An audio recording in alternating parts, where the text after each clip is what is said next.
What is going on, Chiefs Kingdom? Welcome back to another episode of the Kingdom Says. I am your host, as always, Garrett Williams. Tonight, I am joined by two beautiful men on the screen with me tonight. We've got Mr. Kyle Henning on the top right corner. How we doing, Kyle? Doing all right. It's Red Friday. Yeah. Decent college football games on. Florida State trying not to choke. TCU playing Arizona. Should be a good time. Should be a real good time. Also joining us at the bottom of the screen, Mr. Thomas Pike, Arrowhead Tom. How we doing, Tom? Good. You probably caught me picking up the live stream as I was going to go retweet it and share some love, and I forgot my volume on my phone was up. So, man, it's been another long week, but football's on the horizon. We can distract ourselves. We can enjoy what will hopefully be another good game for Kansas City. So, pretty excited. Always excited to be here and talking football with you boys. So. Yeah, I'm pretty pumped. Hell yeah! Should be a good night. Obviously, Red Friday. We've got the Ravens coming into town this Sunday. We've got a lot of exciting news, updates. It's gonna be a good game. It's gonna be a heck of a game. Two teams that are obviously very familiar with each other, have played each other basically every year, if not twice a year, for the past like 3-4 years. Them and the Bills and the Ravens are like always the teams that we just run into in the regular season. It seems like, and then we run into them in the postseason. Usually in the postseason, we know how that goes. Usually they sometimes they get us in the regular season. Sometimes I forget what the last meeting was between the Chiefs and the Ravens in the regular season, how that went, but I'm sure it was a bloodbath, like it usually is, and a team that we're very familiar with. So. Should be an interesting game. We're going to get into it. There's a lot of news. First and foremost, and the biggest piece of news in the injury front is Xavier Worthy set to make his return. It's essentially a season debut because he's only had 3 snaps in the entire season. So making a hopefully a much bigger set of snaps and get some actual playing time and doesn't get injured again after dislocating his shoulder off of Travis Kelce and in week 1 and down in Brazil. So that's the thing that we've been kind of waiting for these past few weeks when the prognosis came out on him, the diagnosis, whatever the different gnosis it might have on him, that he had the torn labrum and all that type of stuff. So prolonging surgery until the end of the season, trying to get him back healthy as soon as possible. Had to rep Xavier Worthy's jersey tonight on this show just because, my boy X is back, and hopefully we'll see. We'll see how he looks on the field. I'm not sure the expectations are super high for him. I really don't have any. Who knows? He's a dog. He's really tough. There's a chance that he just is fine and plays through this thing with little to no difference in his game. But realistically, I feel like there just has to be some kind of setback, right, fellas? I mean, what do you think he's going to be full speed right away and also in the game plan right away as a main target, or do you think he's still kind of a afterthought when they're planning this game? Well, a couple things real quick. The Patrick Mahomes Chiefs are 4-1 against the Ravens in the regular season in their last 5, if StatMuse is to be believed. The only loss coming in the 36-35 Monday night game in September of 21. They probably hung a banner for that, like the Chargers. Yeah, probably. And then we can talk about the playoffs, but I don't think Ravens fans are going to enjoy that very much. So we'll leave that one alone. Yeah. I look, if he's playing and he's been a full participant this week, they're not going to put him out there just to watch him get punched without giving him the ball, because we talked about it. They're going to jam him. They're going to try to hit him, nudge him, bump him, make him uncomfortable. If you're going to have him out there getting that kind of treatment, you might as well get him the football. It'll be interesting to see exactly how limited he is with that shoulder injury. I don't think if he was super limited, they would be putting him on the field. I think they'd have him probably go get it taken care of and be done with it. So I expect him to be a part of the offense. I don't know if I necessarily expect him to be as much of the part of the offense as they planned probably week 1 while Rasheed was out. But I would expect a more normal load from him. The guy that I'm interested to see how much he's involved is Jalen Royals. That's going to be because that changes your wide receiver room dynamic if both of those guys are even 80 or 90% go. That he gives you a very similar. I'm not telling you he was Rashee Rice before everybody starts screaming and yelling at me, but he gives you a very similar body style, very similar type of receiver to Rashee Rice. It's kind of why I was surprised they drafted him a little bit, because it's kind of like duplicating what you already have. But turns out not a bad thing to have when things happen and one guy's not available. They've had injuries at that position, so having a multitude of those guys isn't a bad thing. It does then beg the question what you do with Juju's snap counts and Hollywood snap counts and all of those things, because now you've added 2 full bodies back into that room, and Tyquan Thornton has kind of said, hey, I'm on the field, guys. So that becomes a little more interesting. But like I said, if you're going to have Worthy playing, you're going to have him playing. I don't think you're putting him out there just to run around and get shoved and bumped and ran into without actually being productive for you. So decoy, I guess, maybe, but he's always a decoy because of his speed. If he's not getting the ball, he's a decoy. You have to keep eyes on him. So I would expect a normal game plan for this rollout with this team.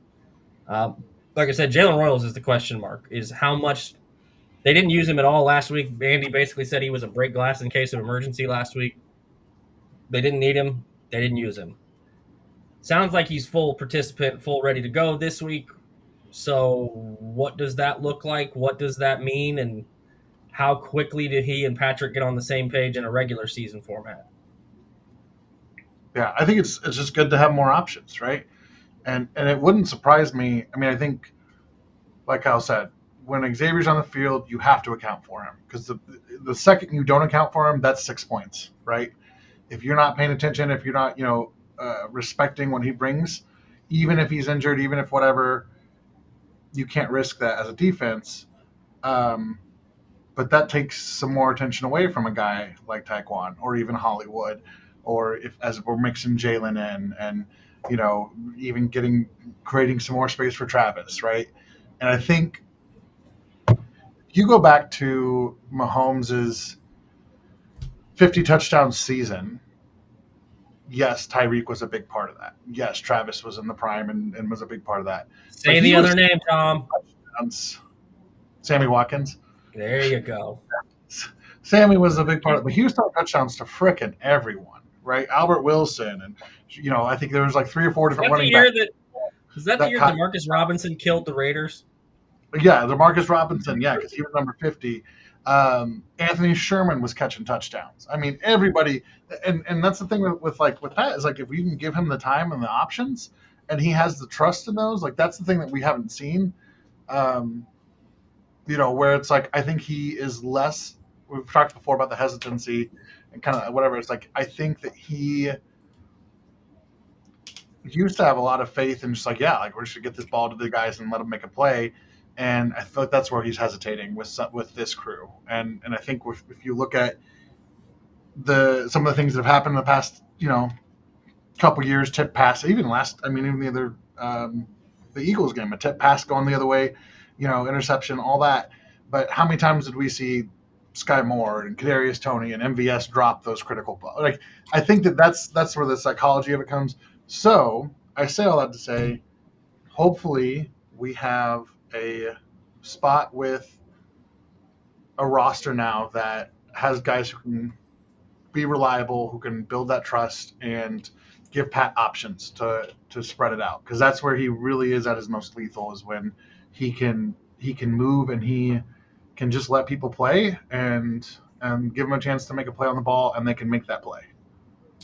Yeah, it's huge that we'll have a more complete offense. Obviously not the most complete we'll see this season, but just the thought of having, Xavier Worthy, Hollywood Brown, and now Tyquan Thornton, who unexpected, he's a guy who stepped up in the absence of some of these guys. So now to have him in stride, working with Hollywood, who's now starting to get his feet wet, and now you have Xavier coming back and Jalen Royals. Like, there's a lot more options for this offense. There's a lot more a lot more confidence. I feel like you can step back there and feel confident that your guys are going to run the right routes. They're going to get separation. They're going to know what they're doing. All those little things that just, with so much change and uncertainty and guys getting into new positions, like, it's hard. It's hard for the chemistry to be there. We saw it in the first couple of weeks of just not, especially Pat, just not being comfortable throwing to some of these guys. And hopefully that changes. Hopefully there's more of an emphasis on utilizing these guys' skill sets in a way that can complement each other and kind of give a spark to this offense, and something that the last 2 quarters of the Giants game was a good start. So you just got to kind of build on that, and now you can insert Xavier Worthy into that and get him all in the mix. And just like we mentioned, the game planning for him, having him as a legitimate guy that the defense has to prepare for. And this Ravens defense, they haven't had the best of go of it this start of the season, basically. And they're very injured, and there's going to be a lot of question marks all over there. And they still got a couple of their pieces like Kyle Hamilton and Marlon Humphrey and some guys like that. But this is a very gettable team. I feel like this is a very gettable Ravens, especially on the defensive side, a very gettable opponent that you can hopefully get these guys, especially Xavier and Jalen Royals, get them integrated, work them up a little bit more, and have them maybe more as complements for this week as you run most of the game plan, probably through Hollywood and Tyquan Thornton. But we'll see. Hopefully Xavier Worthy is up there in that target load, and they're actually giving him looks and whatnot that are gonna put this defense in a pretzel. Because when he's out there, I mean, he's a threat. He is a threat to anyone. Well, with those 2 guys back, they become a really problematic team to cover man to man. If they go 4-by-1 or even 3-by-1 with Travis and a running back, you now got either a safety or a linebacker covering Travis, which good luck. And you have your 4th corner or 3rd corner on either Tyquan Thornton or Xavier Worthy or Hollywood Brown. Like, none of that sounds fun. And if you play zone and Patrick gets any kind of time, you're in deep trouble. So they become a very problematic offense really fast if those guys come back and are functional pieces of this offense healthy. And then it allows you to open things up with the likes of Noah Gray more, and which we saw last week, and the likes of Robert Tonyan maybe getting on the field. Judging by the way they're using the tight ends, I would say that the practice squad casualty when Rashee Rice returns is Jared Wiley. They barely let Tonyan on the field, and Jared Wiley's been inactive for 3 games. I would be surprised if that's not a move and they just run with 7 because they've got Nico doing return stuff. They become a huge problem, especially, like I said, in man coverage against a team this week, especially that is missing half of their defensive line. In Matabike is out already, and Broderick Washington is out already. They may have another guy out also in Travis Jones. He's questionable, and it's a knee. That's a knee issue, and they haven't been able to stop the run, and I know we're not talking about that at this point. But if you can run the ball on them, then that makes Kyle Hamilton have to come up and try to help support. Because Kyle Van Noy's banged up too. He only practiced on Friday. If Kyle Hamilton has to play down in the box and they have to only run 1 safety, expect Patrick to take shots. Yeah. Often. Oh, yeah. And the Ravens are... Look, the numbers say their defense is awful. Also, if you watched them play in the 4th quarter, either against Buffalo or Detroit, it was bad. To be fair, they also had an extra possession they had to be on the field for because Derrick Henry keeps fumbling the ball in the 4th quarter. So. Well, Derrick Henry's history against the Chiefs defense isn't exactly what you would call stellar. No. Except for that one time. He had 1 game in his last, I believe, 4. Yeah, it was with the Titans, wasn't it? Yeah, it was back when they they upset us a little bit. And then that was with the Titans. Was that when Pat returned from his knee injury in 2019, or is that? I believe so. I believe it was the 2019. Every recent memory I have of Derrick Henry and Spags is Nick Bolton smoking him. Yeah, repeatedly. That's one of the only things.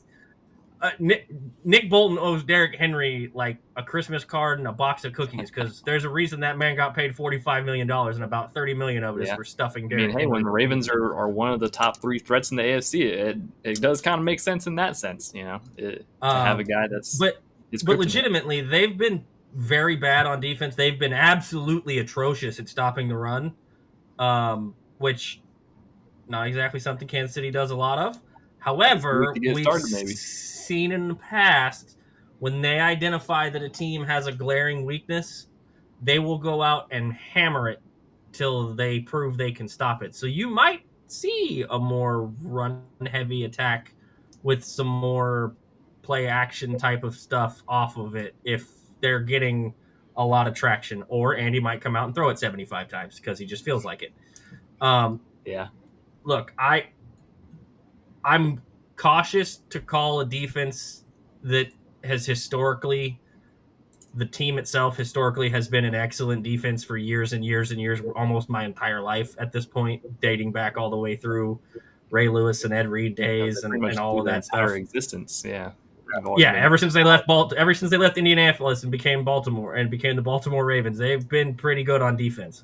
So I'm a little apprehensive, and they have playmakers, but it's not as deep of a defense as it was, and especially with the injuries to Matabike and Washington and Travis Jones and Kyle Van Noy, who personally is overrated, but people love him. He gets sacks, I guess. That's what you want your linebacker doing. That's great, but it's not really what I particularly use linebackers for. But like it right now, it's Kyle Hamilton, Marlon Humphrey, and a bunch of dudes, and that's really tough to ask a secondary if you're not getting any help in the run game and you're not getting really much pressure on the quarterback. That's a long day for a secondary to have to cover. So they've got some serious problems. Hopefully the Chiefs can take advantage of it with this offense. I hope they have a game plan worked out for this Ravens team. They usually seem to. Like Garrett said, Baltimore is one of the teams that seems to have the Chiefs' attention every regular season for whatever reason.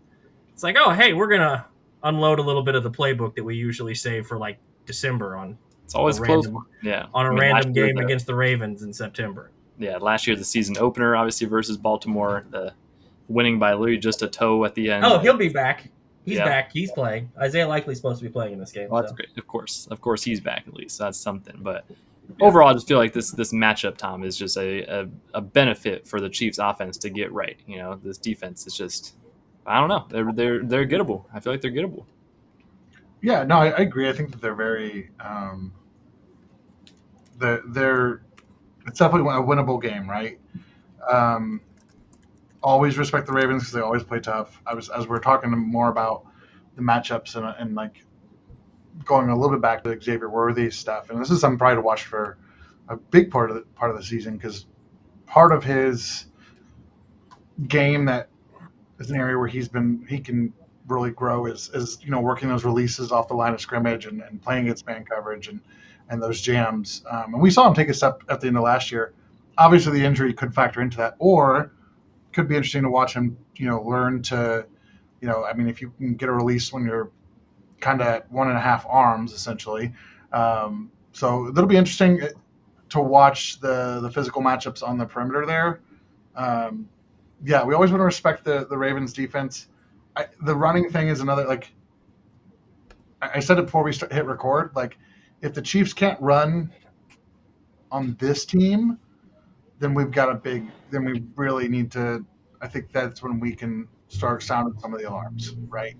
I'm not saying we don't have to have a 200-yard game, but if our running backs don't hit that 90-plus yard mark collectively in this game, I think we're pretty desperate. Yeah, need to get Pacheco rolling again. I think he started rolling a little bit at the end of the last game, and if you get him rolling again too, get Kareem going. I mean, get Rashard Smith, God forbid, a couple carries. Get the rookie some action. Just give them different looks. Different.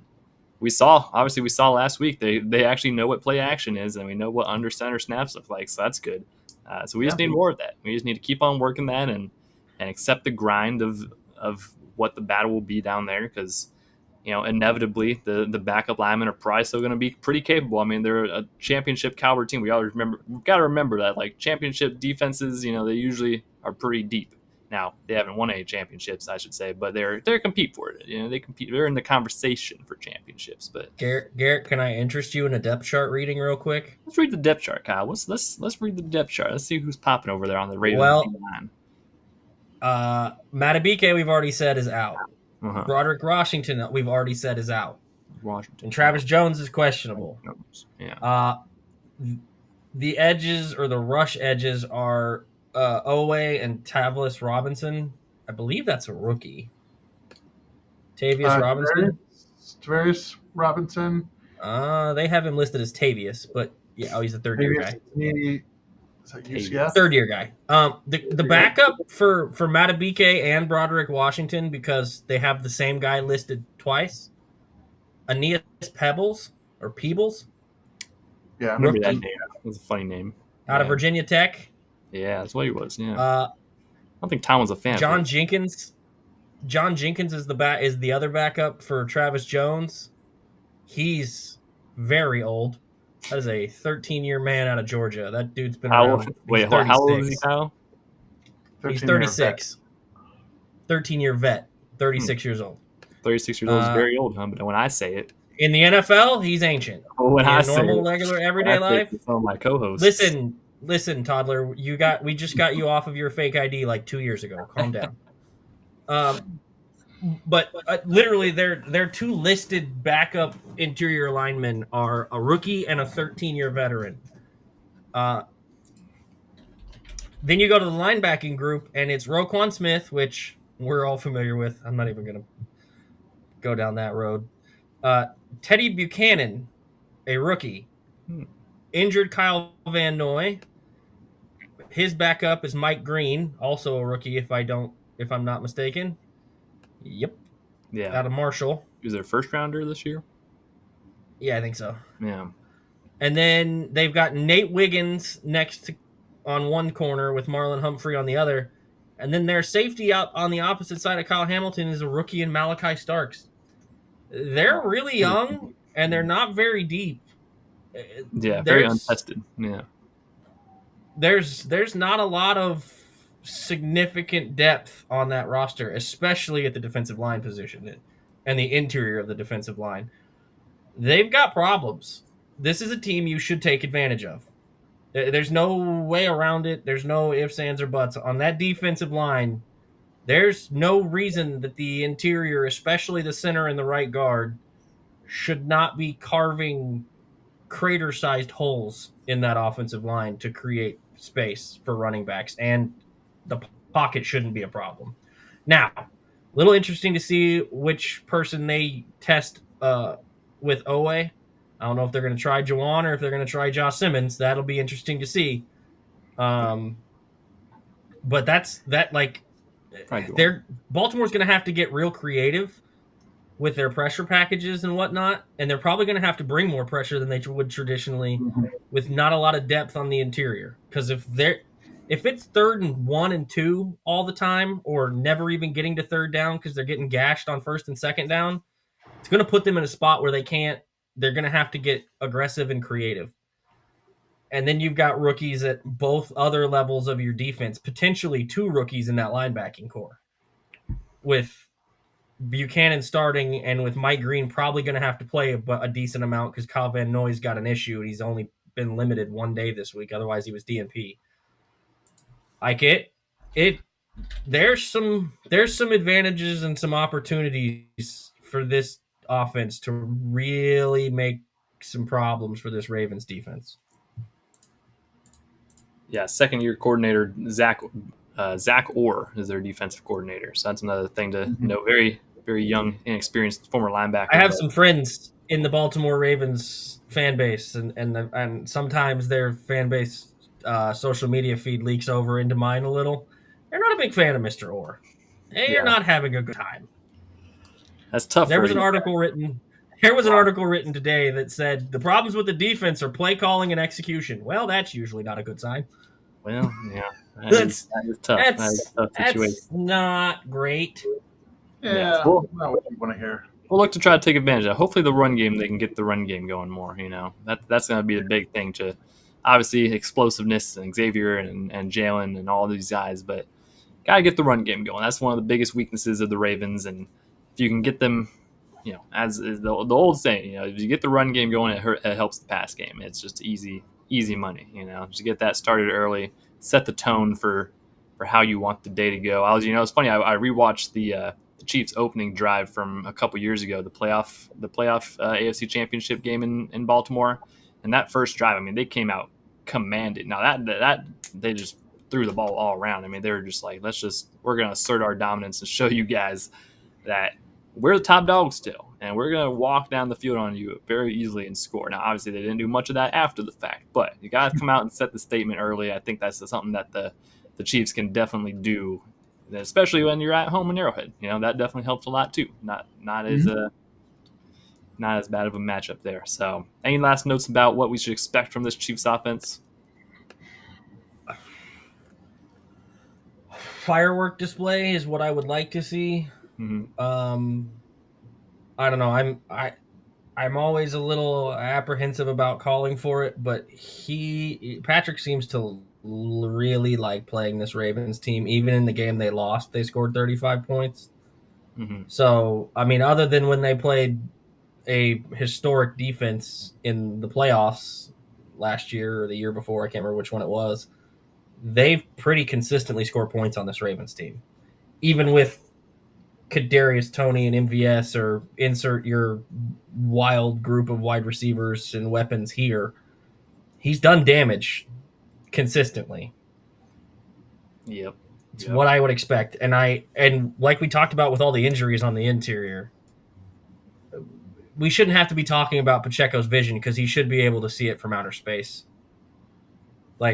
Yeah, they should be carving still an ongoing in this ongoing problem. There should be space. But there shouldn't be a need to have the discussion about can he see the hole. It should be, wow, it parted like the Red Sea. What do you know? There's a hole, gaping holes. There's 7 yards to run through. I could miss the hole by 2 yards and still have 3 yards on either side of me. I want to see holes spin up that I could run through and at least get a yard. True. Yeah. Which, to be clear, that's a very large hole because I'm very large hole. Yeah. One thing I also want to see Pacheco clean up. Got to clean up the pass protection, man. Stop running into the back of your offensive lineman, please. Please. That was supposed to be a screenplay. Well, I think it was a release. It happened to him twice, so I don't know. Yeah. He likes all of it's got to get cleaned up. Got to clean up. Got to clean up the little things. Little things like that are tough. Little things like that. I don't care if you have to use Kareem Hunt or Elijah Mitchell specifically for pass protection, even if everybody on earth knows you're only bringing in Elijah Mitchell to pass pro. I don't care. I don't care. Just do it. Just do something with Elijah Mitchell. I don't care. At this point, if you're going to have him on the roster and we're getting what we're getting out of the running backs in the passing game because you refuse to use Brashard Smith for more than 3 plays, do something with him. Why not do it? Yeah. But I mean, I do kind of care.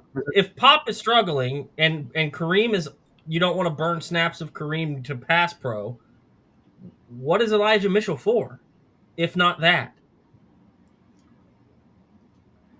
This is going to sound maybe a little backwards, but I think maybe they've just accepted, this isn't part of it. But it drives me a little crazy when you automatically switch another back out instead of letting Pacheco, I want him to have a chance to grow and develop, but you tip off the defense so much when that is how one-dimensional. If a player is so limited in that category that you can't leave him on the field for third downs, right? I hear you. It's tough. We also did. But they knew this for many years. Yeah. We did. Tom, I hear you, but they knew this. Yeah. They know. Yeah, but I'm saying that's where if you know that, one, I think you move on from you look to move on from that player, or you look to give that player a chance to develop those skills. You either believe that he can do it, or you accept that he can't, and you realize that he is explicitly a role player with a very limited shelf life. And we've talked about, they came into the season talking about Pacheco as if he was this above average starter. He can run the ball. He's a great athlete. And when it's there for him, black and white and easy to see, he can do it. But there's a lot of other players that's true for too. and players that could offer more. And I'm not trying to be harsh because I like Pacheco. I would love to see Pacheco kind of get back to where he's been before, where they had a little more faith in him. But Yeah.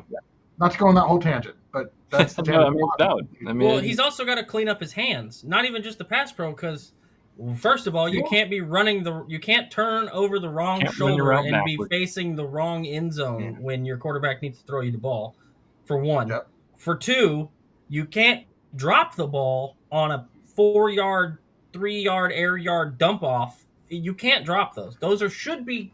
Every other team in the league gets basically guaranteed yards out of that, whether it's 3, 4, or 5. Mhm. And I feel like we get 1 to 2 or a drop more often than we get 4 or 5. There was a chart I saw on X a day or two ago that had something to do with quarterbacks and their check down percentages and how basically the moral of the story, our running backs suck at check downs and Mahomes sucks at check downs because the running backs suck at check downs because they just might be part of it when we talk about that hesitation and like it's maybe I mean, especially after this last game. Think about it. Mahomes had 2 checkdowns last game that were both to Pacheco, and they were both fumbled because they happened to be backwards. And one of them he threw into Kingsley's lap. The other one, I mean, he just was Patrick made backwards. one of the best plays you'll ever see. Yeah, and Pat threw the ball to him just because he sees him, but he's running backwards, and then so it's just you got that part.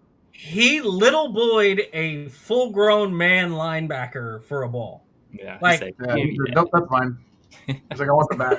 One of the craziest things. Yeah, one of the craziest plays we'll see from him. Yeah. And that was on a. Oh, why did he throw it into the ground and behind him to begin with? Well, because his running back turned the wrong way, and Cam Newton could never do that. I tell you what. Yeah, thank you, Garrett. I was gonna say Patrick Mahomes did it in Week 3 against the Giants. Cam Newton couldn't do it in the Super Bowl. Do it in the Super Bowl. So that's strange. Yeah. So we'll see. Old enough to remember Cam Newton?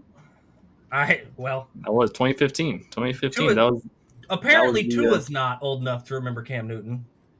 Well, Tua's got a couple of issues potentially that might have caused that. So I don't think that has anything to do with the age. That might be that might be a couple other issues that Tua's encountered in his career so far. In terms of the memory, it might be something else. So overall, I'm hopeful for this Chiefs offense. I am. Now, transition over to the defense facing this Baltimore Ravens offense.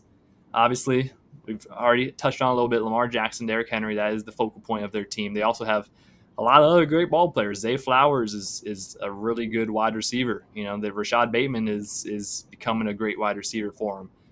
They'll have Isaiah Likely back. Mark Andrews has made a reappearance. He'll probably disappear again in a week or two or whatever, but he kind of comes and goes. Sometimes he'll have 0 catches, and then sometimes he'll have 2 touchdowns. So it's kind of a hit or miss with him. But ultimately, always and forever, when you talk about the Ravens offense, the main and number one threat is Lamar Jackson. And that's the thing that Chiefs have always, we have Derrick Henry's number potentially. Lamar Jackson, it's tough sometimes. I mean, he's just a phenomenal athlete. And historically, it just seems like some of the athletes that the Chiefs defense has just don't quite, they just don't quite match up potentially, specifically on the D-line. I remember a year that Allen Bailey and I think one of the other D-line just got absolutely juked out of their shoes by Lamar like 4 times in one play. So, that happens. That's Lamar's going to get his. He's got to get more than you got though type deal.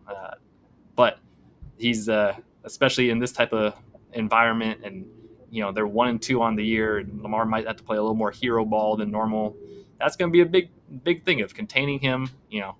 Contain is always a big thing with this Chiefs defense, especially after week 1. So you got to contain, and you definitely have to spy him. There's been a multitude of different people we've employed to be a Lamar Jackson spy to varying success rates. It'll be interesting to see who we might roll out there this time. Drew Tranquil, Leo Chenal, not Nick Bolton. It's been a pretty quiet year for Leo to start things off, and it'd be nice to see a little bit more Leo, just kind of working his way in there. I think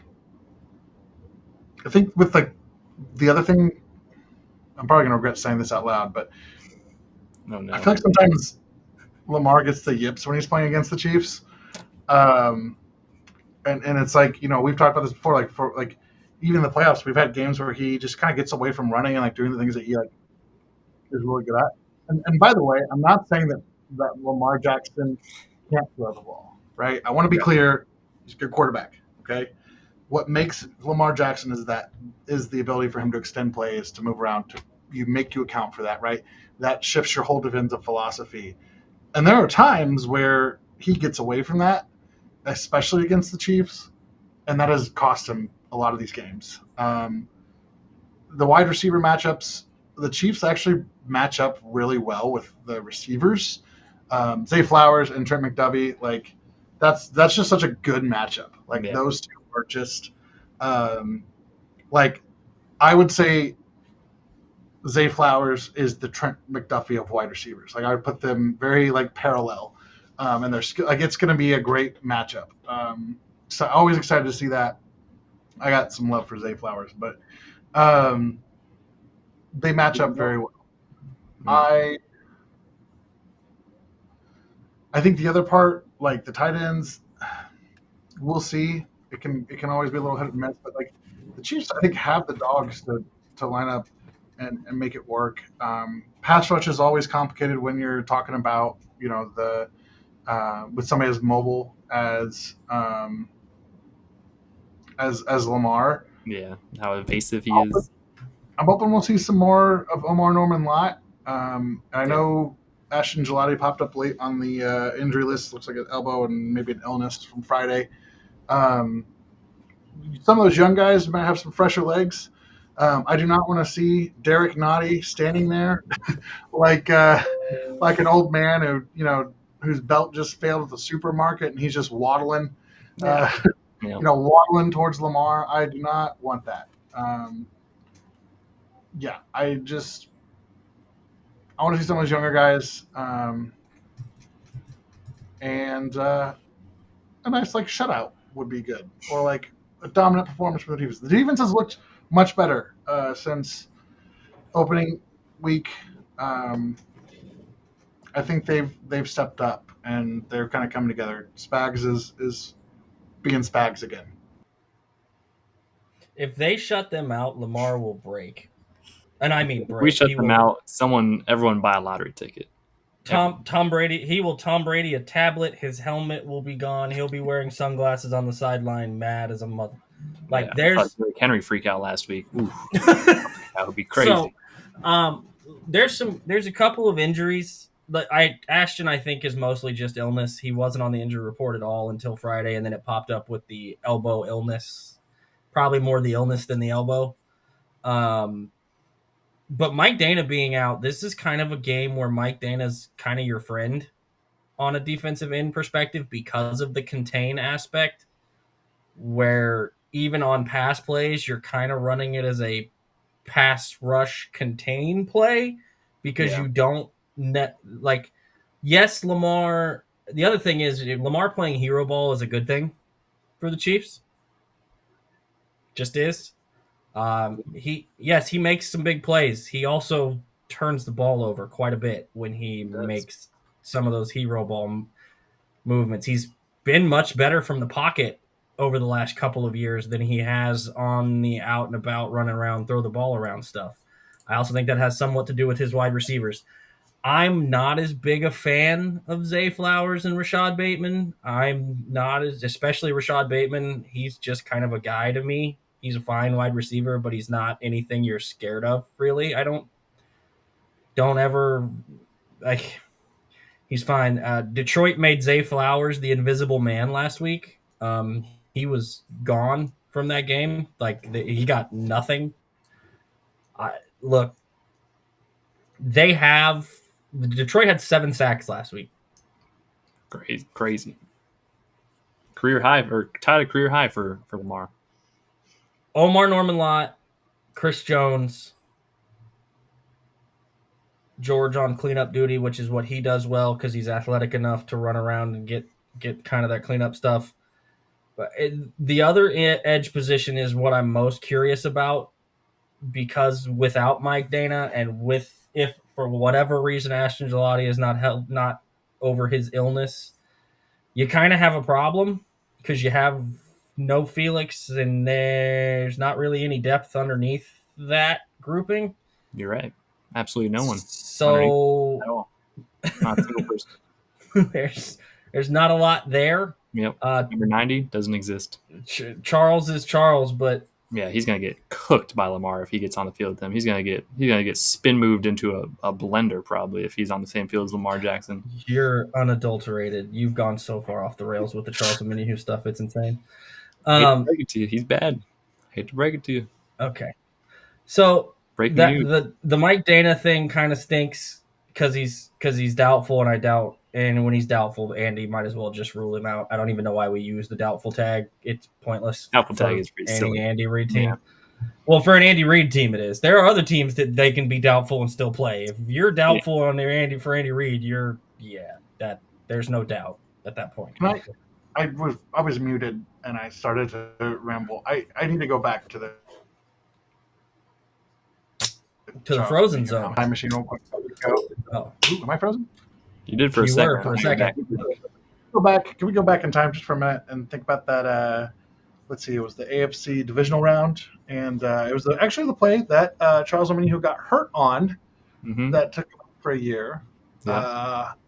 And if I recall, my memory being was that was a strip sack on Lamar. It was. Sure It was was. a very impactful play. Pretty important play to get us to the Super Bowl. That was a pretty impactful play 2 years ago before he tore his ACL and his last good play ever. I just putting that context out there. You're right. He's gonna I don't probably know he'll probably tweet about it. You know, he'll probably All take back with a vengeance with the devil. If you're listening in the Yeah. comments, I want you to weigh in. Who has more irrational hatred for the other? Garrett and his hatred for Charles Omenihu, or Chris Collinsworth and his hate for Jawan Taylor? Let us know in the comments. Also, let us know which one's more Oh. justified or not. You know, Jawan Taylor, actual like pretty decent player. You know, Chris Collinsworth kind of being for no reason. Charles Omenihu, not good player. Just let me know. Let us know. You know, let us know. Continue about the pass rush though. What if we saw more Leo Chenal at edge? What if we saw more of that? I don't really want to A little see more- him at edge. I would little rather more see him Leo as the Chenal. spy. Let's go more Leo Chenal. Because I would rather see him as the spy in that scenario. He's the better athlete of all of the linebackers not named Jeffrey Bassa, who I don't think they're going to put a rookie in charge of Maybe chasing put Lamar Jeffrey around. Bassett on him. I don't know. I would love to, but we talk about it every year with the rookie that we bring in that's really fast, and then I'm Yeah, we'll disappointed probably- on game day we'll because probably they a don't year use away. him. We're probably a year away from Bassett being the spy on Lamar. Yeah. But Leo gives you the most sideline to sideline coverage of any of your current linebackers. He's the strongest. He's the fastest. There's more than enough evidence of that. That's who I would use. The other injury that's big in this game outside of the Mike Dana thing is the other side of the ball. The Ravens are without Patrick Ricard. That's a big deal for them. They use a fullback. They're probably the only team in the league over the last 7 years that have used a fullback more than Andy Reid. They do love their He fullback. also especially a usually big has 300-pound fullback. Well, he also usually has pretty big games against us. He's had some pass catching games against us, which I know sounds like somebody's talking crazy for a fullback having pass catches, but he did a few times against us, and they've been able to hand him the ball in shorter yardage situations. He's also a lead blocker for Derrick Henry. It's a big deal that guy's not going to be playing in this game for their offense. He's a tone setter for them. He allows them a lot of versatility. He's basically an extra offensive lineman who can catch. As Garrett mentioned, he's like a 300-pound fullback, so he's not a little man. And that dynamic and them not having to worry about him at all is a big deal. And you're going to see more two tight end sets because they're going to run more Likely and Andrews with him out. You'll see more 2x2 with it being Bateman and Flowers and Andrews and Likely. And how do the Chiefs counter that and answer that when it comes to personnel packages? Do they stay more nickel? Do they play more dime? I would assume more nickel and base than they do dime with it being 2x2. But who's covering the second tight end? And in some cases, who's covering the first tight end? This game for me hinges on the ability to make Lamar play hero ball and carve up the defense. And the way that you make Lamar play hero ball is you carve up that defense. Yep, that's true. That's true. Another person making their Arrowhead return, Mr. DeAndre Hopkins, who, after donning the red and gold for a half a year, all of a sudden looks like a normal receiver again. Of course, that's usually how it goes. He's actually he got contagious. Apparently, Sky Moore and Kadarius Toney and the rest of those guys in that locker room were, seems to be were the case a lot of the time. The It seems like guys just come into the Chiefs and they're just, I don't know. Sometimes they get a case of the drops. Like he should come back with Sky Moore not on the team anymore. That would have maybe saved him. But he's actually looking like a legit wide receiver again in Baltimore, at least legit enough to be a decent, number 3 for him.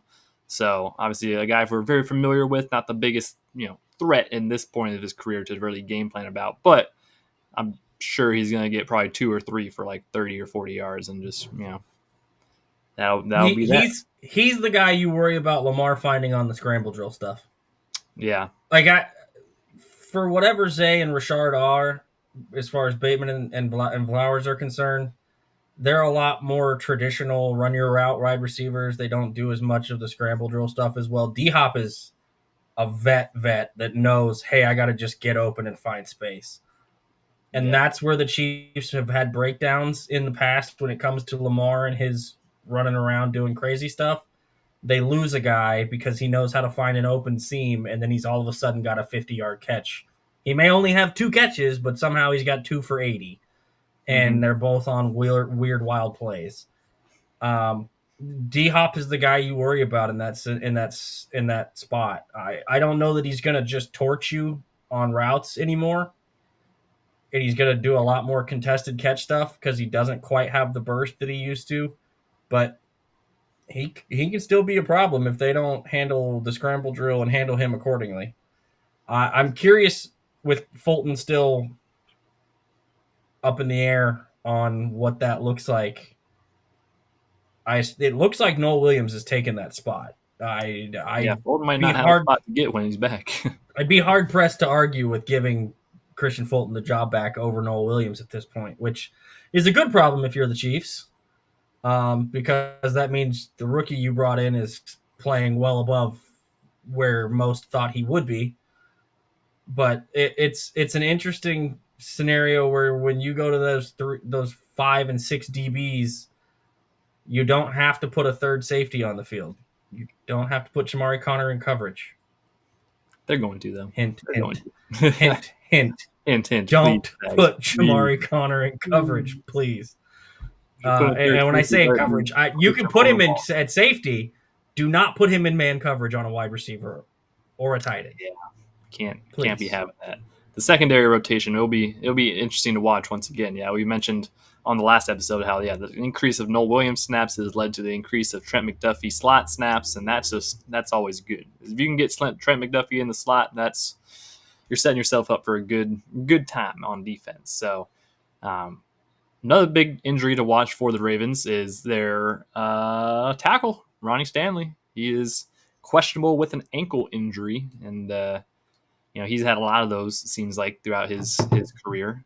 I know Tom was a big fan of his, and this probably wouldn't have happened if he was in Kansas City, but just having to go against him and potentially not going against him now, you have, I believe, Joseph Noteboom as their backup tackle in that sense. So we talked about our defensive line a little bit and how they have to contain Lamar, and definitely, it's just a different pass rush when you're playing Lamar. You're really a lot of the time not even trying to get initial penetration that quick, just because he's going to scramble out and then find whatever hole is available. But with a backup tackle in there, maybe you have a mismatch advantage there. You line up George or somebody else on that outside and take advantage of that matchup time. Yeah, I mean, we'll see how it is. Ronnie Stanley's a good tackle when he is healthy. They paid him this offseason. He was a guy that I said, hey, if he hits the market, I think the Chiefs would have been interested in him. Obviously, they landed a guy, Josh Simmons, who we're pretty happy with. Yeah. We'll see. I mean, when it's a lower body injury like that, the chance for re-injury is high.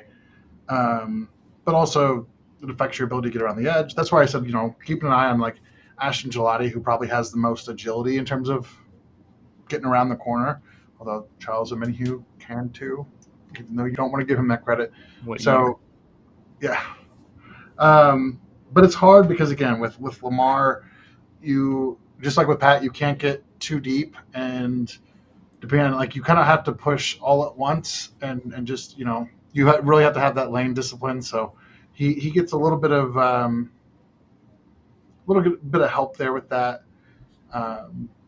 But yeah, I think if they get a healthy push up the middle, the biggest thing is it's going to keep it's going to slow Stanley down a little bit, so you can kind of disengage and get away. And if you got to chase Lamar to the sidelines, like, you're going to probably have a cleaner shot at doing that without Stanley being right there in your hip. Yeah. The other tackle is Roger Rosengarten, who is a second-year man out of Washington. Test that. I'm not gonna tell you what I had on him pre-draft. There were some thoughts that I had. Tom, I think, is probably in a similar boat as me, judging by his reaction when I said that name. He went like a pick or two before Kingsley did, I believe, if I recall correctly. Yeah, test that man. Is my suggestion. And also, I wouldn't be surprised to see Spags get a little creative. I think you may see some more pressure than normal when it comes to Lamar. They may bring a little bit more on the blitz side of things. I think you may see a little more creativity from where they're bringing guys from. Because, again, if you have the ability to put Trent McDuffie in the slot, it opens up a whole new bag of tricks. If you can have Noel Williams and Jalen Watson outside, and you can have Trent McDuffie in the slot, now you don't know if he's coming or not. And he's a real problem when he can decide whether or not to blitz and ruin your day in a hurry. Yeah, another guy that the streets are saying are testable, Daniel Falele, their right guard. Ravens fans absolutely hate Daniel Falele. I can't tell you the exact, but I can know for a certain. I've seen on the streets the word of mouth is they hate him, and that's that man is not having a good time on social media. If I was him, I would just simply not log on. Yeah, he's very interesting. He was always an interesting prospect. He's 6'8", 370.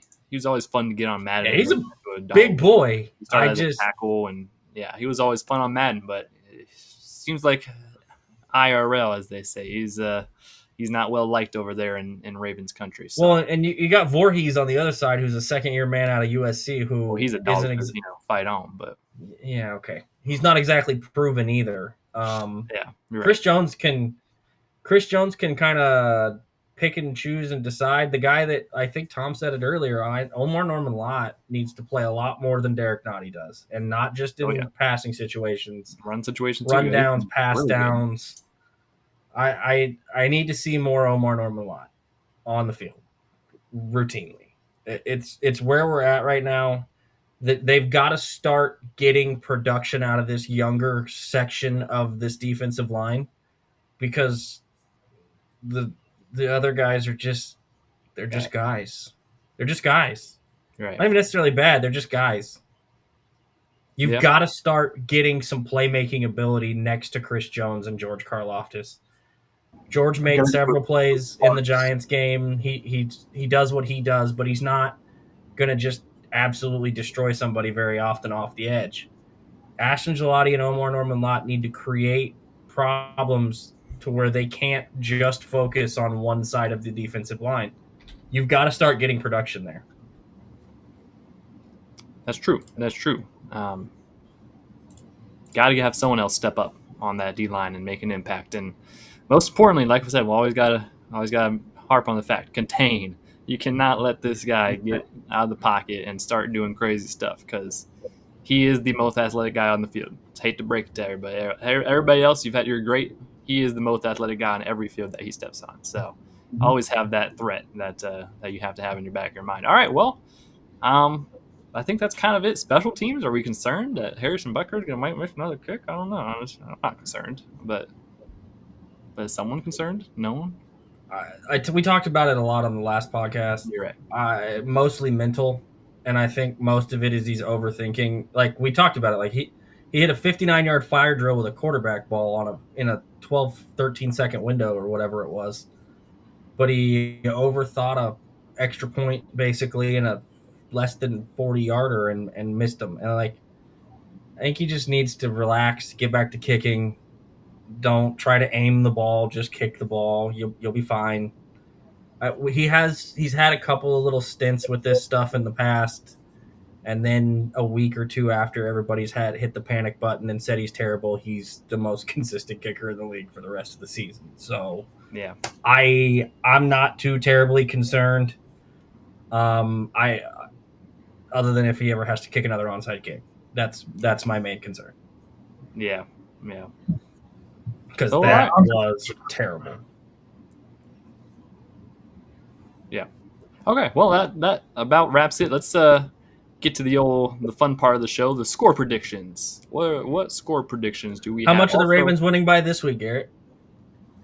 Well, Yeah. Hey, listen. Okay. I almost had to retire the Creed Humphrey jersey. My brother told me if we lost against the Giants, I wasn't allowed to wear it again. So, it's not my bad juju, Garrett. Now it's yours. We're undefeated when you pick against the Chiefs, so you got to do it for the kingdom, man. Yeah, I'm sorry. Yeah, I mean, we'll see. I guess we'll see. I'm trying to pull up the line real quick. Just I wanted to get the line.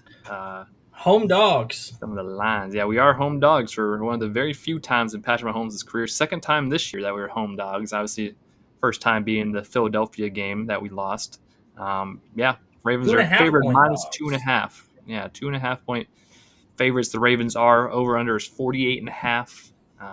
So they obviously anticipate a little bit of fireworks, a little bit of an explosive game. I'm not going to be the one who goes first on score predictions. I'll tell you that much. So whoever thinks that they can, everyone has to do math in their head real quick of adding. Well, I don't have to do that much math. I mean, okay. 48 like is lost in thought as you were looking at your ceiling. 48.5 is a 27-21 game if they think the under is hitting like that. It's something along those lines. It doesn't take all it takes is 28-24 and you're over. So right. I mean, the Ravens defense has been such a problem, and anytime they've played any team that has an offense, I mean, they gave up. Gosh, what was that? in order, 41 to the Bills, 17 to a Browns offense that is horrific, and 38 to the Lions. Yeah, I believe they have the most points allowed this entire year by a team. 97. Yeah, I think that maths out. I was going to say it's like 97 or almost 100 points, which is like 30 plus points a game. Yeah, that's big. Not good. The only team that they didn't give up a ton of points to was led by Joe Flacco and a bunch of randos. Cedric Tillman had a touchdown in that game for the Browns. I mean, Cedric Tillman's kind of a dog. He'd probably be wide receiver. I didn't know Cedric Tillman was still in the league. Yeah, actually, that's kind of true too. I didn't. Dylan Sampson got a passing touchdown from Dylan Gabriel in that game. That's how that went. So, I mean, they got absolutely. I need to double check here, but they gave up 151 yards to Montgomery, and I think Gibbs had 70. Yeah, they gave up 224 yards on the ground to the Lions last week. Mm-hmm. And in the Buffalo game, Josh Allen had 400 yards passing. So it's not like it's been one thing that they've had problems with. Right. They've gotten carved up both ways. They also absolutely choked the Bills game into oblivion. They were up largely and vomited that game away. I don't trust the Ravens defense as much as we talked about how I don't want to write off a team that has had a historically good defense. But when you look through that defense with the injuries they have and the lack of depth, I don't trust them. I don't. I think Kansas City scores points. Lamar's going to get some. The game goes over. I think it's 31-21 Kansas City. I think they win by 10. I do. I don't think the Ravens defense has enough. And with Lamar having to play hero ball the whole game, because Derrick Henry is the focal point. It's going to be tough. That's valid. That's valid. Tom, what do you got for us? I think it's going to be a game that we're going to see the Ravens struggle. I'm going the over is what I'm thinking. I'm just trying to figure out because I tend to always get too excited and go, oh yeah, it's going to be 40 to 42, whatever. I'm going to say I think that we're looking at a game where the Chiefs get pretty close. All right, I'm going to say 31-20 Kansas City. It's like the same score as Kyle, basically a 1 point difference. I like it. I like it. Okay. I went back and forth, but I'm trying to keep my expectations a little bit, keep them low. Yeah, that's valid. Okay, let me think. Let me think of what I'm thinking here. I do worry about this team still. I do still worry about this Kansas City Chiefs team. I don't know. The Ravens, they're always going to play you a close game. I feel like winning at 10 points is versus a Ravens team like this is crazy. I would love to see it. I just don't think that necessarily happens. I think this is going to be down to the wire, down to the fourth quarter. It's going to be a stressful nail-biter game. I'm sure there's going to be a litany of mistakes that the Chiefs shoot themselves in the foot with.